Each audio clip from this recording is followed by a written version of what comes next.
September 2017, on a wet, rainy day, Ivar, the timber dog, and I are on our way over to Bemidji and from Grand Rapids, and we decided to stop near Cass Lake on US Forest Service land on the Chippewa National Forest to see how the pine regeneration and restoration process is going for the Forest Service on this this piece on what was called the Sucker Lakes sale.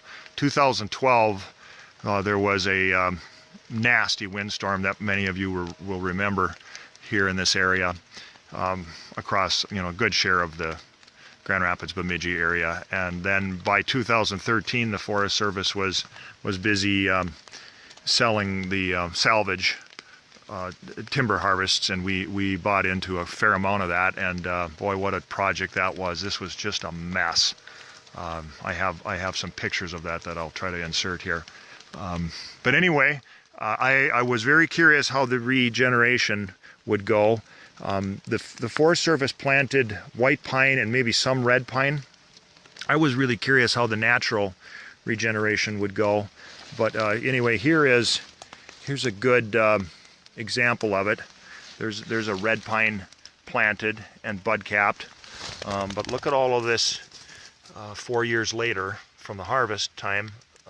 Natural regeneration. It's really thick in here, and right now I'm in the process of seriously debating the merits of planting and all the site prep work that goes with it versus natural regeneration. And clearly the the trees that are 18 to 24 inches tall, like this planted white pine that's already been bud capped, have a leg up on this natural regeneration. But we're learning how to help this natural regeneration through.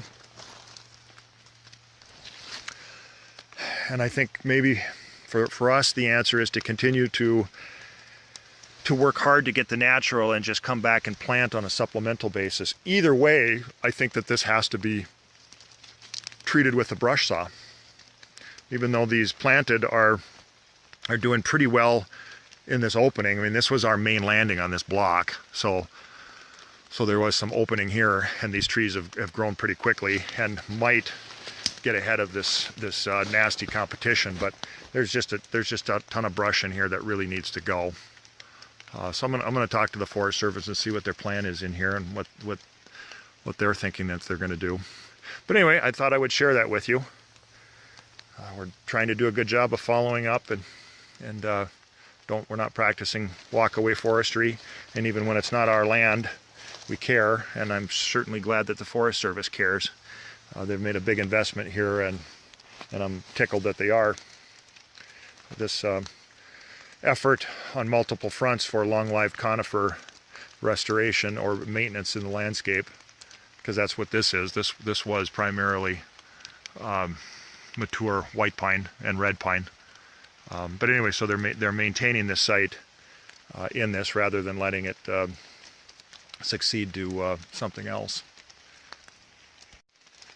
Well, I just stumbled upon something that is a little bit astounding to me.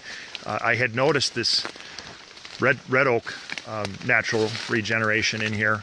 Also, there was some nice red oak in here, and some of it is still here.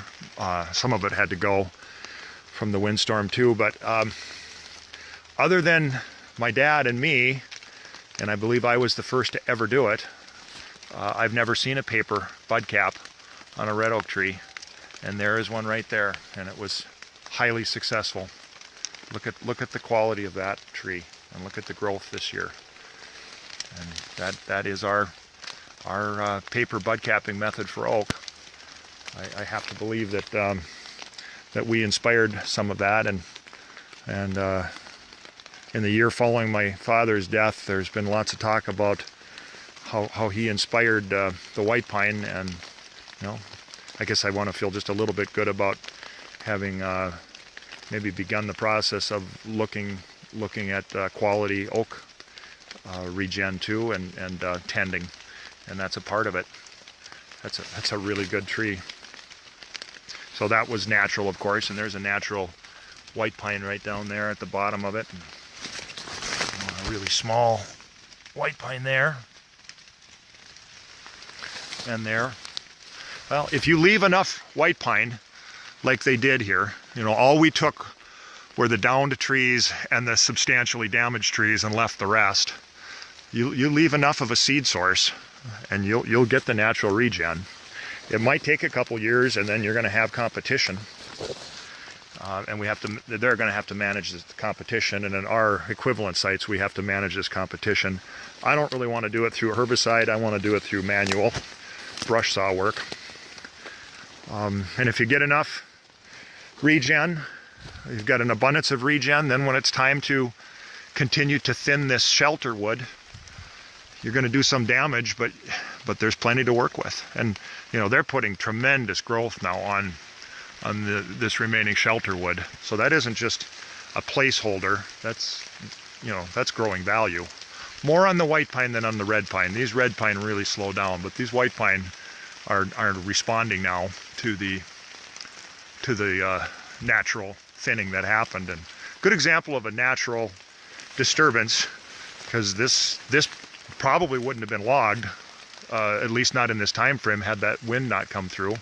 But whether it was wind or whether it was a decision to have a natural disturbance mimicking type of logging activity go on, it's kind of the same result. It would have been more profitable for everybody involved, including the stumpage owner, the Forest Service, the public, and us as the logger and the sawmill, if we'd have cut it without all the wind damage that happened to it. But so be it, I'm not complaining. Anyway, pretty cool, huh, Ivar? I'm really glad we took the time to stop. That was a good idea on your part.